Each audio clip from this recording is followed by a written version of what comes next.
So there will be major spoilers for this week's episode of Star Trek Discovery in this video, but just straight away I want to say that while this was one of the most important and plot-heavy episodes of the season thus far, it's also easily the most conflicted of any episode of the show this season for me, and I feel like that's maybe going to be a case for most viewers, just mainly because of how deep this episode goes into canon and lore parts of Star Trek. Like, that's always going to be kind of a thing that makes a lot of the fandom not okay with certain things that Discovery does. Like, the episode deals with the Breen so heavily, as well as the eventual outcome of what happened with the ISS Enterprise, and I feel like a lot of fans or viewers are going to be not sure if they like or don't like how Discovery dealt with these, especially since these mysteries are 30 and 40 years old in the Star Trek lore. Like, that's a tough thing to deal with. Now, I should say that I'm generally fine when Discovery does this stuff. I think it usually does make a lot of sense. The show also wants to put its stamp on canon, and I do respect when it does it. I'm also usually way more positive on Discovery than most because, well, the show has certain things that I've never really been able to get on board with, and I don't like how it sometimes does dialogue scenes. I still do think it's much stronger than certain parts of the fanbase give it credit for. That said, I'm not sure if I'm a fan of where they took certain elements of lore or established canon this week, and should also say, like, the episode didn't retcon anything. Everything it filled in or showed us is just stuff we never knew for sure. Like, this isn't a situation where they went back and rewrote certain parts of history. The show looked for things that weren't officially given answers before, and then they decided that they'd give those answers now, which again, I really respect that. Like, it shows that they took the time to make sure that they weren't stepping on anybody's toes when doing these episodes. But in general, the plot of the episode revolved around Michael and Buck tracking Moll and Locke into a wormhole where the ISS Enterprise is, with some kind of clue on board. During all of this, we get revelations about Locke, and we get backstory for how him and Moll know each other. I made a video last week actually about this episode, just kind of discussing what the story of the episode might be, and honestly, I'm kind of really surprised how accurate a lot of my theories actually ended up being, because I thought this would be the ISS Enterprise and not the Defiant, because the Defiant was heavily speculated. I also kind of thought that there'd be no actual mirror universe, and that this would be a pocket of space sort of between universes where the Enterprise had been sitting for centuries, and that's pretty much what the story was. I did not expect for them to say that the Enterprise had deliberately tried to get to the Prime Universe because they wanted to escape the Mirror Universe, and that's kind of where a lot of my smaller issues start, where I'm like, I don't know, making a ton of the crew of the ISS Enterprise be refugees in the Prime Universe just kind of makes the Mirror Universe a little boring in my opinion. Like, the whole fun of that universe is how flipped everything is, how shitty and evil everyone is. I think bringing a bunch of them over and having it be that they were all here during, like, the Next Generation era in the background, because apparently Dr. Cho was here during the Dominion War, which would mean that these characters may have survived as far as the 2370s, and them just all being in the background and blending in, it just doesn't really suit, in my opinion, what the older era of Trek established this universe as. Now, in their defense, they deliberately didn't name drop anyone other than Spock, Sho, and Saru. Spock all but got confirmed to have been assassinated after Mirror, which, to be honest, while this is a big revelation, this kind of tracks. Like, I feel like that definitely would have happened, but they didn't mention any other major member of the Enterprise crew, so it's possible this ship was entirely full of civilians, and the actual Enterprise crew members had either died by this point or had moved on to some other position, which that again would track. But I don't know, I just think that maybe taking Mirror Universe characters and bringing them into the Prime Universe as people who just blend in takes some of the mystique and the fun out of what the original series, Deep Space Nine, Enterprise, all made the Mirror Universe seem like. Like, to me, it feels like they almost took the ISS Enterprise and just sort of turned it into the USS Enterprise, where with the new quote that they had from Mirror Universe Spock talking about kind of hope for the future and that light will always shine through and stuff like that, it didn't really feel like this was the same Mirror Universe that we remember. And as of Deep Space Nine, we know the Mirror Universe is still really shit. That the Klingons and the Cardassians, and they formed an alliance and they pretty much wiped the Terran Empire out, which it would make sense if the Terran Empire was kind of in some sort of split here, that the ISS Enterprise saw what was going on, saw the writing on the wall, said, nope, we're not sticking around for this, get us to the Prime Universe. That really makes sense. But to me, based off of that quote, it feels like they're trying to shoot that the ISS Enterprise was going to be a beacon of optimism and hope for the Mirror Universe, which, sure, that kind of tracks with that Spock, but I still feel like, what's the point of having the ISS Enterprise if you're just going to turn it into like this good, hopeful ship for the Mirror Universe? I feel like we have the USS Enterprise, that is that in the Prime Universe. Don't just turn the Mirror Universe into the Prime Universe. Don't just take these characters and turn them into Prime Universe versions of their characters.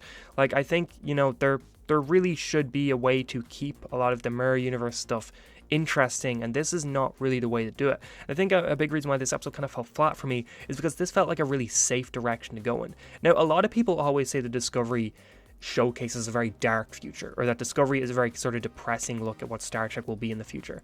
I never have really subscribed to that theory, and I think the burn isn't great. I've never loved what they did with the burn, but in general, I think Discovery, while it may have present on a surface level a future that looks a little bit darker and depressing than you might expect, I think the characters like Michael Burnham and a lot of the characters of Discovery, they very much are there to showcase why the future doesn't have to stay that way. That while the future might look bleak and dark on surface level, they're there to kind of be the light that shines through and be this hope and optimism in that world.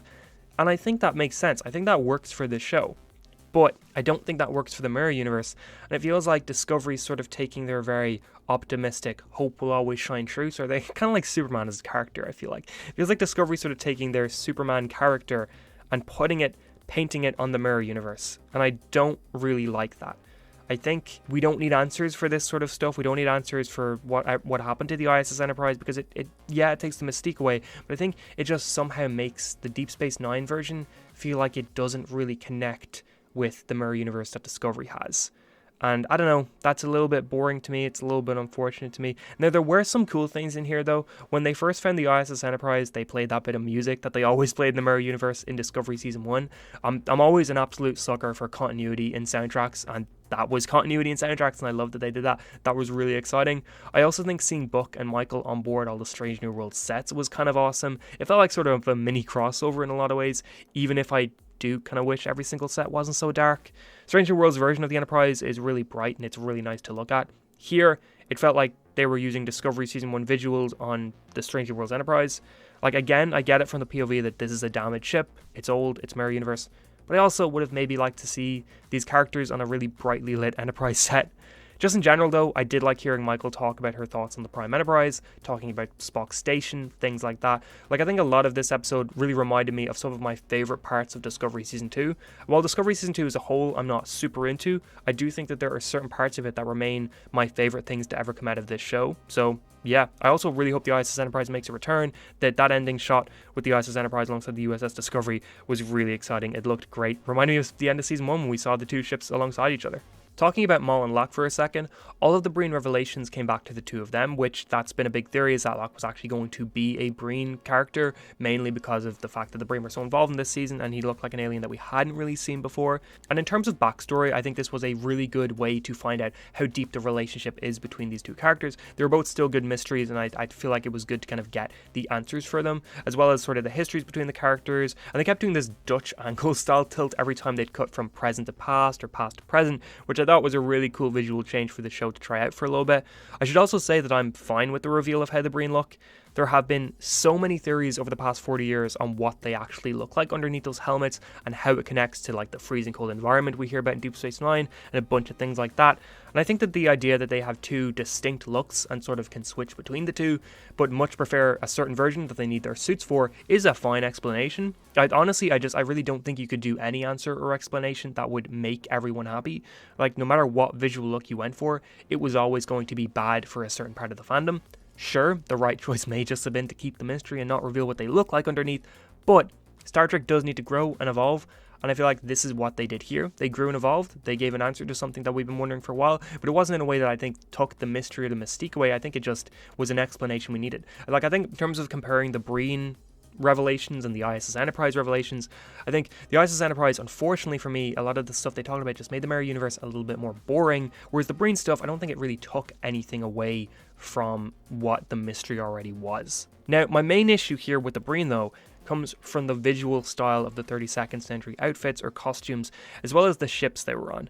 I think that was, unfortunately to me, very, very generic sci-fi looking. This feels like it could have come from any franchise. This is a complaint I had for Picard Season 2, where I feel like going to the 2020s made that season feel like it was sort of a generic modern sci-fi show than a Star Trek show. And here, this Breen stuff felt to me like more generic sci-fi than really Star Trek. What made the Breen so cool to a lot of people is that visually they stood out.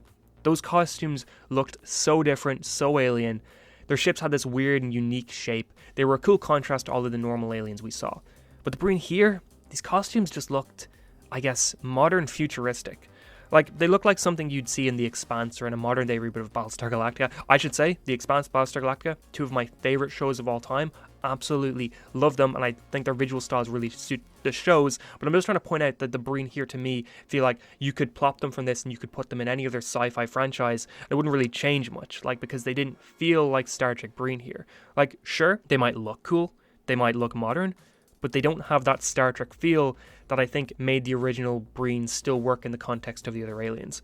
Like, you could genuinely have told me that the species Moll meets here with are completely new and introduced in this episode, and that other than the Breen language sound effect, as well as the one shot of the Breen insignia, I don't think anybody would argue that these could genuinely be any species, that they don't have enough of the visual style that's reminiscent of how cool the Breen were back in the 90s. Maybe I'm alone on that though, I don't know, let me know. But the episode, it was a big one, a really big one, gave a lot of sort of progression on certain characters, on certain stuff. It was still cool to see the ISS Enterprise, even if I have some issues with it. The only other time we've seen this ship is in original series episode Mirror Mirror, so it's cool to see it here. But how did you feel on Star Trek Discovery this week? How did you feel on how they handled the ISS Enterprise? How did you feel on how they handled the Breen? Let me know your thoughts on the episode. Let me know if you hated it, liked it, all of that sort of stuff. If you're not subscribed, please do so. I make Star Trek videos as often as I can, and it's really fun, as well as liking and sharing it to someone you think might like it. That'd all be a huge help, and I hope you have an amazing day.